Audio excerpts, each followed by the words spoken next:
Les 10 habitudes nocturnes dangereuses qui peuvent provoquer un AVC. Imagine-toi sombrer doucement dans le sommeil. Tout est paisible dans ta demeure. Ton corps devient lourd, ton esprit s'apaise. Tu penses te reposer, mais en vérité, à l'intérieur de ton organisme, un combat invisible se déclenche. Ton cœur, tes artères, ton cerveau, tout poursuit son activité parfois à ton détriment. Et si je t'affirmais que certaines de tes routines nocturnes, ces petits rituels anodins que tu reproduis chaque soir, peuvent, à ton insu, favoriser un accident vasculaire cérébral, un AVC, l'une des causes majeures de mortalité et d'invalidité mondiale. Une minute unique peut tout bouleverser. La parole, les souvenirs, la motricité, parfois même la lucidité. Mon but ici n'est pas de t'alarmer, mais de t'éclairer. Car connaître, c'est déjà protéger. Si ce contenu t'aide à mieux décoder les messages de ton organisme, diffuse-le, like, inscris-toi à la chaîne Rendez-vous Santé et surtout, regarde jusqu'au bout. Je te transmettrai des recommandations précises, validées par les recherches, pour préserver ton cerveau durant le repos. Et tout à la fin, un secret que rares sont les praticiens à mentionner. Le rituel du soir qui diminue de près de 40% le risque d'AVC selon les récentes études nippones. Mais auparavant, il faut que tu comprennes une chose. La nuit, ton corps entre dans un mode d'autorégulation très délicat. La pression sanguine diminue, le pouls ralentit. La respiration devient plus douce. C'est l'instant où tout se régénère ou se dérègle. Et c'est justement dans cet équilibre fragile que certaines pratiques nocturnes deviennent des menaces silencieuses. Voici les 10 habitudes dangereuses. 1. S'endormir immédiatement après un repas copieux. La première faute, c'est de s'assoupir immédiatement après un repas conséquent. Tu as certainement déjà éprouvé cette pesanteur, cette somnolence après le souper. Mais au moment où tu t'allonges, ton organisme, lui, est encore en pleine digestion. Ton foie s'active, ta glycémie s'élève, la viscosité sanguine augmente et la pression artérielle monte discrètement. Une recherche grecque publiée dans l'American Journal of Cardiology a observé 500 individus sur plusieurs années. Constat, ceux qui s'endormaient moins de 2 heures après le dîner affichaient un risque d'AVC 66% supérieur à ceux qui laissaient passer un délai de digestion. Comment ? Parce qu'en dormant aussitôt, le système digestif et le système cardiovasculaire entrent en conflit. Le sang se concentre dans l'appareil digestif, le cœur s'épuise, la tension grimpe, une situation explosive chez les sujets déjà vulnérables. La bonne attitude, consomme léger le soir et accorde-toi au minimum 2 heures avant d'aller au lit. C'est une règle élémentaire mais cruciale. Deuxième pratique dangereuse, consommer de l'alcool avant le repos. Un petit verre pour se détendre. En vérité, c'est l'un des pires présents que tu puisses offrir à ton cerveau. L'alcool dilate initialement les vaisseaux sanguins. Tu te sens apaisé, mais rapidement, un effet rebond provoque une vasoconstriction, soit le rétrécissement brutal des artères. Cette alternance dilatation-constriction crée un stress considérable pour ton système vasculaire. Des scientifiques de l'université d'Helsinki ont prouvé que la consommation alcoolique en soirée, même légère, perturbe la régulation nocturne de la pression artérielle et augmente le risque d'accident vasculaire dans les 12 heures suivantes.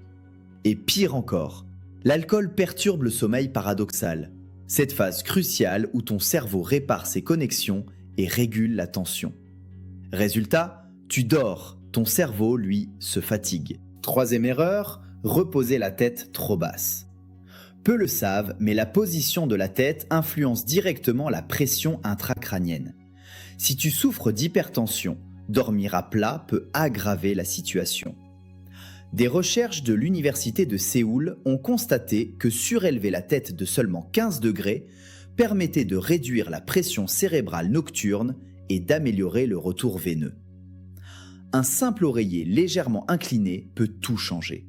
C'est une mesure simple, naturelle et pourtant négligée. Alors tu vois, le danger ne provient pas toujours des grandes erreurs, mais des petits gestes invisibles que tu accomplis chaque soir. Des gestes qui, répétés, usent silencieusement ton système vasculaire. Quatrième, ignorer les ronflements et les apnées du sommeil. Dans la suite, on va aborder un facteur encore plus dangereux, souvent méconnu, et pourtant l'un des plus fréquents chez les personnes ayant subi un AVC pendant leur repos.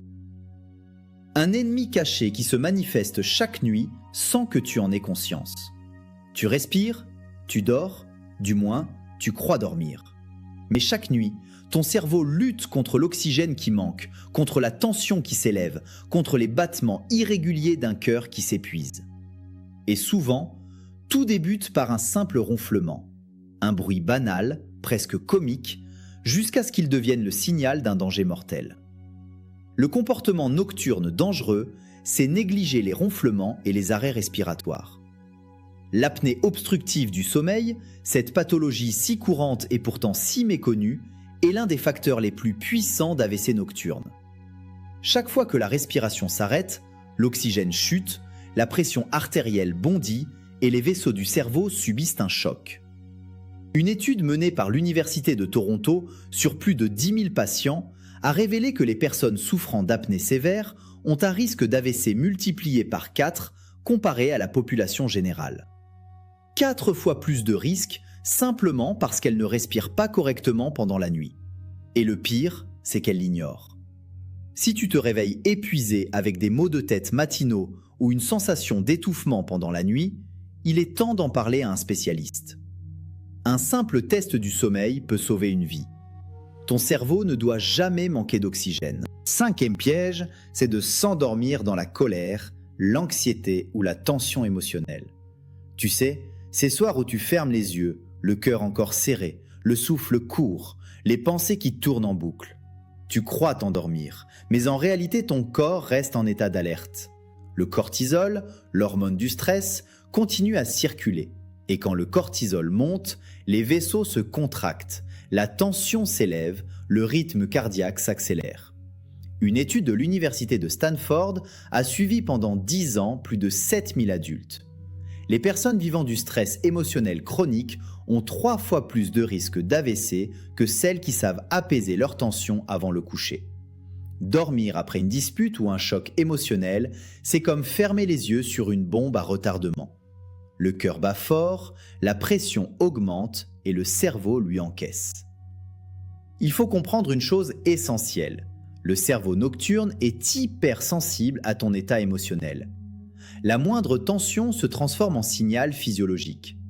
C'est pour cela qu'apprendre à calmer ton système nerveux avant de dormir n'est pas un luxe, c'est une stratégie de survie.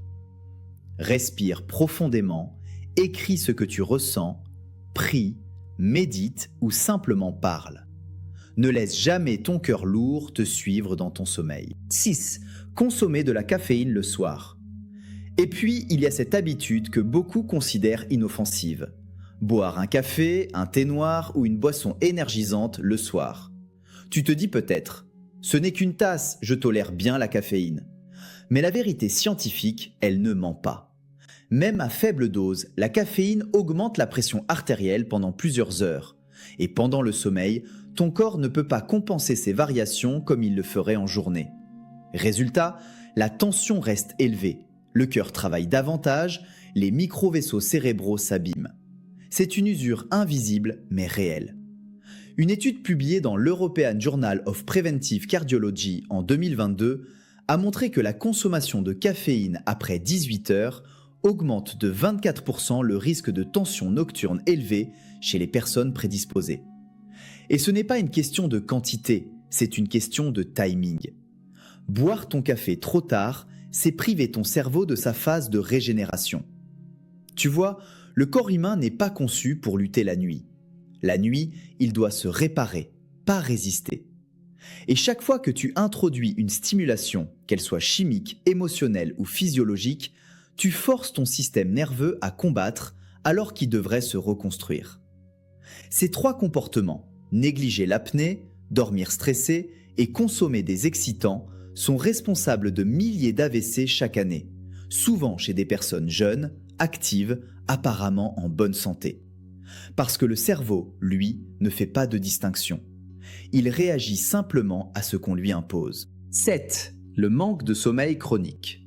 Maintenant, on va aller encore plus loin, parce que les prochaines habitudes dont je vais te parler ne provoquent pas seulement un risque, elles favorisent directement la rupture vasculaire cérébrale. Elles touchent au cœur même de la physiologie du sommeil, la circulation, la déshydratation et les médicaments que beaucoup avalent sans savoir ce qu'ils déclenchent. Tu crois peut-être que dormir peu, c'est juste une question de fatigue. Mais en réalité, chaque heure de sommeil que tu retires à ton cerveau, c'est comme si tu lui volais un bouclier contre l'inflammation, le stress, l'hypertension. La 7e habitude nocturne dangereuse, c'est le manque de sommeil chronique. Dormir moins de 6 heures par nuit, même épisodiquement, suffit à dérégler les mécanismes vasculaires. Pendant la nuit, la tension artérielle est censée baisser naturellement de 10 à 20%. Ce phénomène s'appelle la baisse nocturne et c'est l'un des meilleurs indicateurs d'un cœur en bonne santé. Mais chez les personnes qui dorment trop peu, cette baisse ne se produit pas. Résultat, les artères restent sous tension, les parois se fragilisent et les microvaisseaux cérébraux se dilatent jusqu'à la rupture. Une recherche menée par l'université Harvard sur plus de 50 000 adultes a montré que les dormeurs de moins de 6 heures avaient un risque d'AVC 67% plus élevé que ceux dormant entre 7 et 8 heures. Et ce risque grimpe encore si le sommeil est interrompu, fragmenté ou accompagné de réveils nocturnes. Dormir, ce n'est pas un luxe, c'est un acte de prévention. Chaque nuit, ton cerveau élimine les déchets métaboliques produits par la journée grâce à un système qu'on appelle le système glymphatique. C'est une sorte de réseau de nettoyage interne. Mais sans sommeil profond, ce système s'arrête. Les toxines s'accumulent, les vaisseaux s'encrassent, la tension grimpe et ce cercle vicieux mène droit vers l'infarctus cérébral. 8. Prendre des médicaments du sommeil sans prescription. Maintenant, imagine que tu ajoutes à cela la prise de médicaments avant de dormir sans prescription. Des somnifères, des relaxants, des petites pilules pour se détendre. Tu crois t'aider à dormir, mais en réalité, tu anesthésies ton cerveau. C'est la 8e habitude et sans doute la plus sous-estimée. De nombreuses substances en vente libre contiennent des antihistaminiques ou des sédatifs qui ralentissent la respiration et altèrent la circulation cérébrale. Le cœur bat lentement, le sang circule moins bien et la saturation en oxygène baisse. Chez une personne souffrant déjà de varices, d'hypercholestérolémie ou d'hypertension, c'est un cocktail dangereux. Une étude française publiée dans The Lancet Neurology a montré que les utilisateurs réguliers de tranquillisants nocturnes présentent une augmentation de 41% du risque d'AVC, et ce n'est pas à cause du médicament lui-même, mais de l'effet combiné. Baisse respiratoire, ralentissement circulatoire et perte du tonus vasculaire. Le cerveau privé d'oxygène ne tient pas longtemps. Tu veux dormir mieux ? Ne commence jamais par une pilule. Commence par comprendre pourquoi ton sommeil te fuit. Est-ce le stress, la digestion, la lumière bleue, l'anxiété, le manque d'activité physique ? Ce sont ces réponses-là, pas les comprimés qui restaurent ton équilibre. Et si tu as besoin d'un soutien ponctuel, parle à ton médecin, jamais à ton instinct seul. 9. Négliger l'hydratation. Et puisqu'on parle de soutien vital, parlons maintenant d'un élément aussi banal qu'essentiel, l'eau. Tu ne t'en rends peut-être pas compte, mais pendant la nuit, ton corps perd entre 0,5 et 1 litre d'eau par la respiration et la transpiration. Et cette perte est suffisante pour épaissir ton sang. Plus le sang est visqueux, plus le cœur force, plus les vaisseaux se tendent.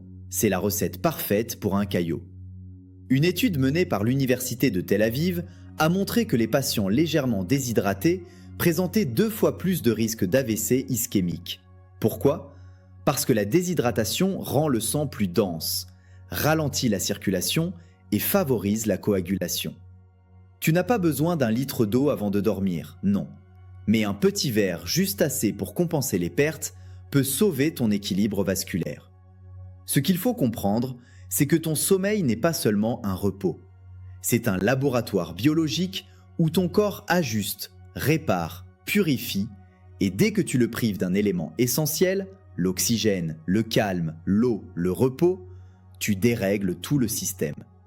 Ces 3 erreurs, dormir trop peu, prendre des médicaments à la légère et négliger l'hydratation, forment la triade silencieuse de l'AVC nocturne. Elles ne provoquent rien du jour au lendemain, mais petit à petit, elles abîment le cerveau, fragilisant les artères et puis le cœur. 10. Dormir dans une chambre mal ventilée.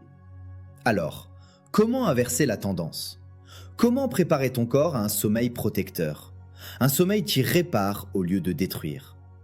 Dans la suite, on va aborder les dernières pratiques nocturnes, celles que la science considère aujourd'hui comme les plus insidieuses. La ventilation, la température, la position du corps et ce petit objet que tu gardes peut-être près de toi chaque nuit sans imaginer les dégâts qu'il provoque. Imagine un cerveau privé d'air enfermé dans une pièce trop chaude, saturée de CO2. Les vaisseaux se contractent, la tension grimpe, le cœur bat pour compenser.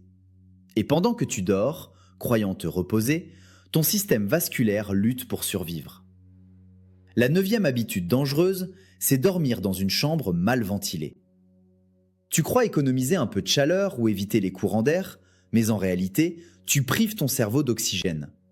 La concentration de CO2 augmente, la saturation en oxygène baisse et le sang devient plus épais.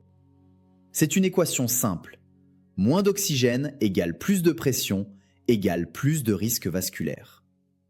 Une étude menée à l'université de Copenhague a montré que les personnes dormant dans une pièce mal aérée avaient une pression artérielle nocturne jusqu'à 20% plus élevée. Et ce n'est pas tout. L'air confiné favorise la rétention de chaleur et l'humidité, ce qui entraîne une déshydratation nocturne, un sang plus visqueux, moins fluide. Et voilà les conditions parfaites pour un caillot. Tu veux une solution simple? Aère ta chambre 10 minutes avant le coucher. Et si tu le peux, garde la porte entrouverte ou une fenêtre légèrement ouverte. Ton cerveau adore l'oxygène frais, c'est son carburant. Il en a besoin pour nettoyer, réparer, consolider la mémoire. Le priver de ce souffle vital, c'est le condamner à travailler dans le brouillard. Habitude supplémentaire dangereuse, se retenir d'uriner pendant la nuit. Mais il y a pire encore, une habitude si banale que la plupart des gens la trouvent risible. Se retenir d'uriner pendant la nuit. Oui, cela paraît anodin. Tu te réveilles, tu ressens l'envie d'aller aux toilettes, mais tu te dis « je dormirai mieux si je reste au lit ». Erreur fatale. Quand la vessie se remplit, elle envoie un signal de distension au système nerveux. Le corps réagit en libérant de la noradrénaline, une hormone du stress. Résultat, ta tension artérielle grimpe brutalement et chez une personne dont les vaisseaux sont fragilisés par l'âge, le diabète ou l'hypertension, cette hausse soudaine peut suffire à provoquer une rupture artérielle cérébrale. Des études japonaises ont montré que la pression artérielle pouvait augmenter de 15 à 25 mm de mercure chez les personnes se retenant d'uriner plus de 2 heures pendant la nuit. Et ces micro-épisodes répétés nuit après nuit finissent par fatiguer le cœur et les vaisseaux. Alors, n'hésite jamais, si ton corps te parle, écoute-le. Ton sommeil sera peut-être un peu plus court, mais infiniment plus sûr. Dormir avec son téléphone portable près de la tête. Et puis, il y a la 10e habitude la plus insidieuse de toutes. Celle qui mélange technologie, confort et inconscience. Dormir avec ton téléphone portable près de la tête, surtout lorsqu'il est en charge. Tu ne le sais peut-être pas, mais cette petite machine émet en continu des champs électromagnétiques, même en veille. Pendant la charge, la température locale augmente légèrement, perturbant les capteurs thermiques de ton cerveau et sa régulation électrique.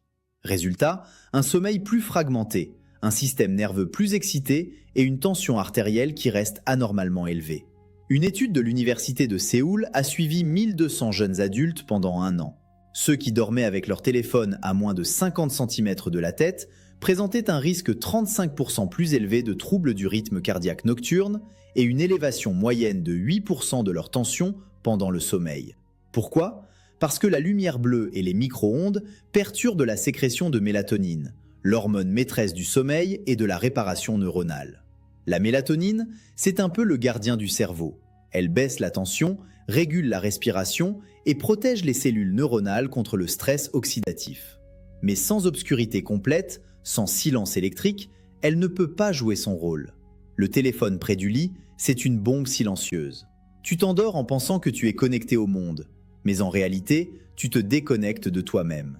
Ton système nerveux reste en alerte, ton cœur en veille active, ton cerveau en hypervigilance. Et ce dérèglement répété nuit après nuit devient le terrain parfait pour un accident cérébral. Alors, éloigne ton téléphone d'au moins 2 mètres. Éteins-le ou mets-le en mode avion et surtout ne le charge jamais près de ton oreiller. La nuit, ton cerveau n'a pas besoin d'un réseau, il a besoin de paix. Comment créer un sommeil protecteur ? Tu connais maintenant les 10 pratiques nocturnes les plus dangereuses. Mais comprendre le danger ne suffit pas. Ce qui compte, c'est agir. Changer ces petits gestes du soir, ces automatismes que la fatigue t'a fait accepter, pour retrouver un sommeil qui soigne, pas un sommeil qui détruit. Dans la suite, je vais te montrer comment transformer ta routine du soir en rituel protecteur pour ton cerveau. Des gestes simples, fondés sur la recherche médicale, pour que chaque nuit devienne une réparation et non un risque. Tu vas découvrir comment ton environnement, ton alimentation et ton état d'esprit peuvent littéralement rééduquer tes artères pendant ton sommeil. Les 5 piliers d'un sommeil protecteur. Tu as compris ce qu'il faut éviter, mais maintenant parlons de ce qu'il faut faire parce que le sommeil n'est pas qu'une absence d'activité. C'est un moment d'équilibre, de reconstruction, de réparation.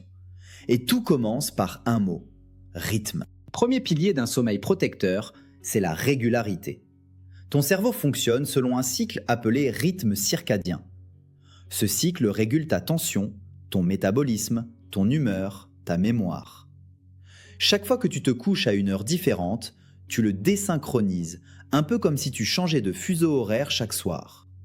Et le résultat, c'est une tension instable, une inflammation chronique et un sommeil non réparateur. Des chercheurs de l'université d'Oxford ont suivi plus de 88 000 personnes pendant 7 ans. Les individus ayant un horaire de coucher irrégulier présentaient un risque cardiovasculaire 43% plus élevé que ceux respectant une routine stable. Autrement dit, ce n'est pas seulement la quantité de sommeil qui compte, mais la cohérence. Essaie de te coucher et de te lever à la même heure, même le week-end. Ton cerveau aime la prévisibilité. Chaque nuit à la même heure, il enclenche automatiquement les mécanismes de réparation. Et cette discipline simple répétée devient une armure contre l'AVC. Deuxième pilier, c'est l'environnement nocturne. Une lumière tamisée, une température fraîche entre 19 et 22 degrés Celsius et surtout une obscurité totale. L'obscurité stimule la production de mélatonine, l'hormone reine du sommeil profond et de la détoxification cérébrale. Elle favorise aussi la baisse naturelle de la pression artérielle. Une étude publiée dans Hypertension Research a montré qu'une simple exposition à la lumière artificielle pendant la nuit augmente de 27% la tension systolique moyenne. Et ce n'est pas qu'un détail, c'est une différence entre un sommeil réparateur et un terrain vasculaire dangereux. Alors avant de te coucher, éteins tout, pas seulement la télévision ou la lampe, ton téléphone, ta tablette, ton ordinateur. Accorde-toi au moins 1 heure de silence numérique. C'est l'heure où le cerveau commence à ralentir, à entrer dans son mode réparation. Troisième pilier, l'hydratation intelligente. Bois un petit verre d'eau avant de dormir. Pas plus, juste assez pour maintenir la fluidité du sang sans interrompre le sommeil par des réveils urinaires. Ton cerveau est composé à 75% d'eau. La moindre déshydratation épaissit le sang et freine la circulation. Et chaque nuit, sans t'en rendre compte, tu perds environ 500 ml d'eau par la respiration et la transpiration. Une étude espagnole a prouvé qu'une hydratation légère avant le coucher réduit de 18% la probabilité d'élévation de la tension matinale. L'eau, c'est la première médecine naturelle. Elle fluidifie, oxygène, équilibre. Quatrième, la digestion légère. Quatrième pilier, la digestion légère. Ce que tu manges le soir détermine la qualité de ton sommeil et la stabilité de ta tension. Les repas riches en graisses saturées, en sucre ou en sel retardent la baisse de la pression artérielle nocturne. A l'inverse, les aliments riches en magnésium, en potassium et en antioxydants apaisent le système nerveux et améliorent la vasodilatation. Un dîner idéal pour ton cerveau. Des légumes verts cuits à la vapeur, une source de protéines maigres comme le poisson, un peu d'huile d'olive ou d'avocat et des noix. Évite les plats industriels, les charcuteries, les sauces prêtes à l'emploi. Tu veux aider ton cerveau ? Allège ta fourchette. Cinquième pilier, le relâchement émotionnel. Ne te couche jamais en colère, inquiet ou surstimulé. Tu ne peux pas guérir dans la tension. Avant de dormir, prends 3 minutes, juste 3, pour respirer lentement, les yeux fermés. Inspire profondément par le nez, expire par la bouche. Tu verras ton rythme cardiaque ralentir, ta pression baisser, ton mental s'apaiser. Des chercheurs de l'université de Kyoto ont démontré qu'une simple séance de respiration consciente de 5 minutes avant le coucher réduisait la tension nocturne moyenne de 7 mm de mercure. Ce n'est pas anodin, c'est l'équivalent d'un traitement anti-hypertenseur léger sans effet secondaire. Tu comprends ? Chaque petite habitude du soir peut être une dose de médecine préventive et tout cela sans médicaments, sans coût, sans contrainte, juste en respectant ce que ton corps réclame depuis toujours, du calme, de l'équilibre et du respect. Le système de nettoyage cérébral nocturne. Dans la suite, on va entrer encore plus profondément dans le fonctionnement secret du cerveau nocturne. Comment il se nettoie ? Comment il régule la tension ? Et surtout, comment reconnaître les signaux d'alerte précoce d'un accident vasculaire cérébral pendant le sommeil. Ces signes que la plupart des gens ignorent jusqu'au jour où il est trop tard. Le nettoyage glymphatique. Chaque nuit, ton cerveau entre dans une phase que la science appelle le nettoyage glymphatique. C'est un système fascinant découvert en 2012 par des chercheurs de l'université de Rochester. Pendant le sommeil profond, des canaux minuscules s'ouvrent entre les cellules cérébrales pour laisser circuler le liquide céphalorachidien. Ce liquide emporte avec lui les déchets métaboliques, les protéines toxiques comme la bêta-amyloïde, la même substance impliquée dans la maladie d'Alzheimer, et toutes les microparticules issues de l'activité cérébrale de la journée. Mais voilà, ce système ne fonctionne que pendant le sommeil profond et à condition que le corps soit détendu, bien oxygéné et que la tension artérielle soit stable. Dès que tu perturbes ce cycle par le stress, la caféine, la chaleur, l'alcool ou la lumière bleue, le processus s'interrompt, les toxines s'accumulent, les artères cérébrales se fatiguent et c'est là que commencent les premiers signes d'un risque vasculaire. Un cerveau qui ne nettoie plus, c'est comme une ville qui n'enlève plus ses déchets.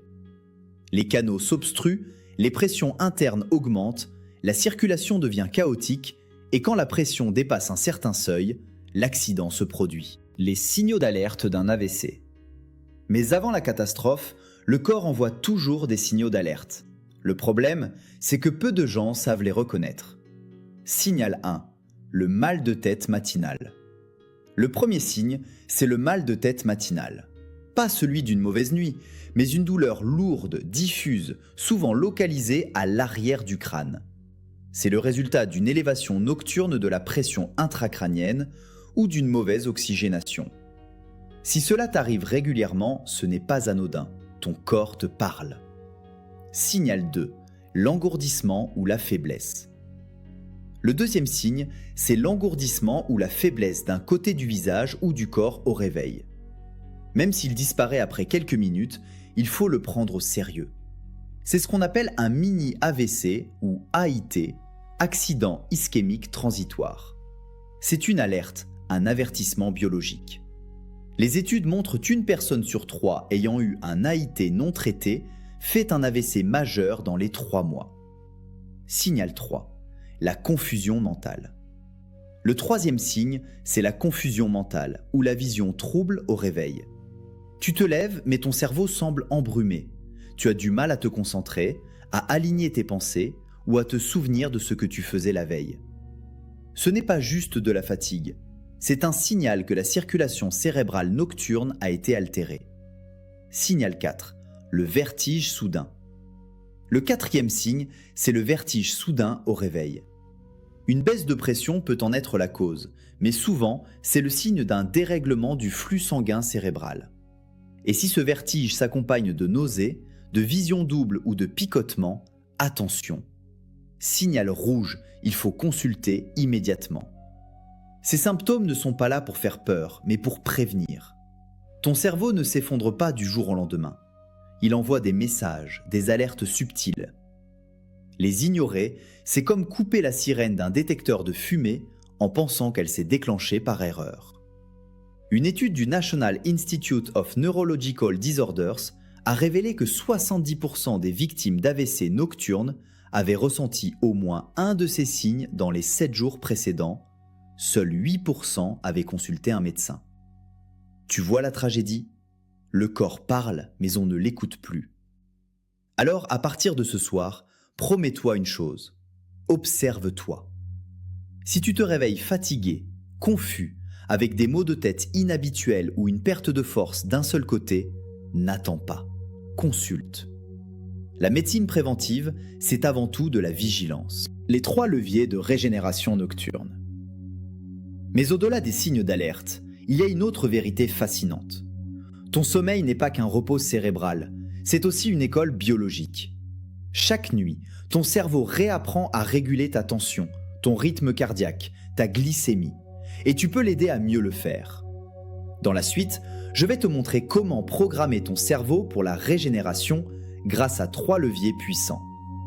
La respiration nocturne, la posture et le relâchement du système nerveux parasympathique. L'arme secrète des centenaires pour vieillir sans AVC. Imagine ton cerveau comme une ville plongée dans la nuit. Quand tout est calme, les équipes de nettoyage sortent, les routes se libèrent, les signaux se réparent. Mais si tu laisses le bruit, la lumière, le stress ou la confusion envahir cette ville, les ouvriers ne sortent plus, la pollution s'installe. C'est exactement ce qui se passe quand tu dors mal. Levier 1, la respiration. Pour enclencher la régénération nocturne, tout commence par la respiration. Respirer lentement, profondément par le nez, active le système parasympathique, le frein naturel du corps. C'est lui qui diminue la tension, ralentit le cœur et ouvre les artères cérébrales. Une étude de l'université de Tokyo a montré que 5 minutes de respiration lente avant le coucher réduisent de 20% la fréquence cardiaque moyenne nocturne et stabilisent la pression artérielle. Essaie ce rituel simple. Inspire doucement en comptant jusqu'à 4. Garde l'air 2 secondes. Expire lentement sur 6 secondes. Répète 10 fois. Tu sentiras ton cœur ralentir, ta tête s'alléger, ton corps se détendre. C'est le signal que ton système nerveux entre dans le mode réparation. Levier 2, la posture. Deuxième levier, la posture. La position dans laquelle tu dors influence directement la circulation cérébrale. Dormir sur le dos, la tête légèrement surélevée, facilite le retour veineux et réduit la pression intracrânienne. Mais attention, un oreiller trop haut ou trop dur peut créer l'effet inverse. L'idéal, un angle d'environ 15 degrés, la nuque alignée avec la colonne. Des chercheurs de l'université de Stanford ont découvert que cette position améliore le drainage lymphatique de 25%. Autrement dit, ton cerveau se nettoie mieux, tes artères se reposent et ton risque d'accumulation toxique chute. Un simple ajustement du coussin peut faire la différence entre un sommeil réparateur et un terrain inflammatoire. Levier 3. La mise au repos du système nerveux. La journée, tu vis sous la domination du système sympathique, celui du stress, de la vigilance, de la performance. Mais la nuit, c'est son opposé qui doit prendre le relais. Le problème, c'est que beaucoup de gens s'endorment sans transition. Ils passent de l'agitation à la position couchée sans jamais débrancher leur système.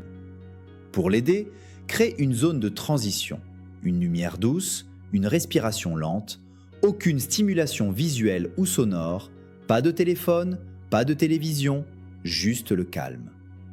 Et si tu veux amplifier les effets, ajoute une musique rythmée à 60 battements par minute ou un son de nature régulier. Cela synchronise le rythme cardiaque avec celui du calme. Dans une étude allemande publiée dans Frontiers in Neuroscience, les participants exposés à des sons lents et réguliers avant le sommeil ont vu leur activité cérébrale réparatrice augmenter de 30%. Résultat, tension plus basse, meilleure mémoire, humeur plus stable au réveil. Levier supplémentaire. Levier 4. La conscience corporelle. Avant de t'endormir, fais un rapide scan mental de ton corps, de la tête aux pieds. Observe les zones de tension et relâche-les. Cette pratique, inspirée de la relaxation progressive de Jacobson, réduit le taux de cortisol et augmente la variabilité cardiaque, un signe direct de santé vasculaire. Ce n'est pas de la méditation mystique, c'est de la physiologie pure. Levier 5, la gratitude nocturne. Tu te demandes quel rapport avec les artères ? Plus qu'on ne le croit, les émotions positives libèrent des endorphines et de l'oxyde nitrique, une molécule qui dilate naturellement les vaisseaux sanguins. Une étude de l'université de Berkeley a montré que le simple fait d'écrire 3 choses positives avant de dormir réduit la tension moyenne de 6 mm de mercure en seulement 2 semaines. La gratitude apaise le cœur littéralement. En combinant ces gestes, respiration, posture, silence, relaxation et gratitude, tu enclenches un programme biologique de régénération. Tu redonnes à ton cerveau le pouvoir de se purifier, à ton cœur celui de se reposer et à ton sang celui de circuler librement. Plan de prévention complet. Mais il reste une dernière chose, parce qu'aussi puissant que soit ton rituel du soir, rien ne remplace la vigilance. Savoir quand consulter, comment agir face aux premiers signes et comment transformer tes nouvelles habitudes en réflexes durables. Dans la dernière partie, on va conclure ensemble. Je te donnerai le plan de prévention complet, les réflexes à vie pour éviter l'AVC, les signes à ne jamais ignorer et l'attitude qui sauve quand chaque seconde compte. Tu le sais maintenant, le danger ne dort jamais. Mais la bonne nouvelle, c'est que tu peux agir. Tu peux reprendre le contrôle une nuit à la fois.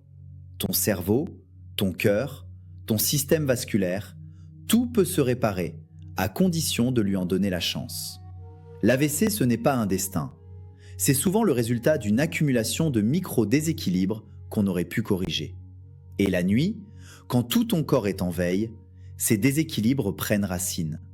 Mais inversement, c'est aussi la nuit que ton organisme dispose du plus grand potentiel de guérison. Les 10 points essentiels. Alors retiens bien ce plan de prévention global, simple mais vital. 1. Respecte ton horloge interne. Coucher et lever régulier, lumière douce le soir, exposition à la lumière naturelle le matin. Le rythme, c'est la base de la stabilité vasculaire. 2. Allège ton dîner. Pas d'aliments gras, salés ou lourds avant le coucher. Favorise les légumes, les protéines légères, l'huile d'olive, l'avocat, le poisson. Ton cœur te remerciera. 3. Oublie l'alcool, le café et les écrans avant de dormir. Laisse ton système nerveux respirer. Éteins, déconnecte, apaise. 4. Surveille ton sommeil. Ronflement, apnée, fatigue matinale, ne les banalise jamais. Un simple test peut prévenir un drame. 5. Hydrate-toi avec mesure. Un petit verre d'eau avant de dormir et le tour est joué. Ton sang reste fluide, ton cerveau bien irrigué. 6. Respire. Pratique la respiration lente, celle qui calme, celle qui ouvre les vaisseaux et relâche la pression. 7. Dors dans un environnement pur. Air frais, pièce aérée, température entre 19 et 22 degrés Celsius, obscurité totale. Ton cerveau a besoin de noir et d'air pour se réparer. 8. Apprends à écouter ton corps. Maux de tête matinaux, engourdissement, vertige, confusion. Ce sont des alertes, pas des fatalités. Ne les ignore jamais. Chaque signal est une opportunité de prévention. 9. Ne prends jamais de médicaments du sommeil sans avis médical. Ce qui semble t'aider à dormir peut te couper du réflexe respiratoire. Le sommeil chimique n'est pas du vrai repos. 10. Et surtout, cultive la paix intérieure. Ce n'est pas ésotérique, c'est biologique. La sérénité abaisse la tension, la gratitude ouvre les artères. L'amour protège ton cœur. L'impact mesurable. Ces 10 points appliqués régulièrement ont un effet mesurable. Selon une méta-analyse publiée dans The British Medical Journal, les personnes adoptant un mode de vie nocturne équilibré réduisent de 58% leur risque d'AVC. C'est plus que n'importe quel médicament préventif connu. Conclusion. Alors ce soir, quand tu éteindras la lumière, rappelle-toi, tu n'offres pas seulement du repos à ton corps. Tu offres à ton cerveau la chance de durer, d'apprendre, de se reconstruire. Tu choisis entre le risque et la régénération. Et ce choix-là, personne ne peut le faire à ta place. Le cerveau, c'est le chef d'orchestre de la vie. Il contrôle chaque battement de cœur, chaque pensée, chaque souvenir, et prendre soin de lui commence dans le silence de la nuit, là où tout semble immobile, mais où tout se joue. Alors, dors bien, dors en conscience, fais de ton sommeil ton meilleur traitement, ton plus beau rempart contre la maladie, ton espace de renaissance. Si cette vidéo t'a aidé à comprendre comment protéger ton cerveau, partage-la avec ceux que tu aimes parce que l'information sauve des vies. Et sur Rendez-vous Santé, c'est exactement ce qu'on veut faire. T'aider à vivre plus longtemps, en meilleure santé et en pleine conscience de ton pouvoir. Maintenant, dis-moi en commentaire, te reconnais-tu dans certaines de ces habitudes? Laquelle vas-tu changer dès ce soir? Et surtout, n'oublie jamais, la prévention ne commence pas à l'hôpital, elle commence à la maison, chaque nuit, entre ton oreiller et ton cœur.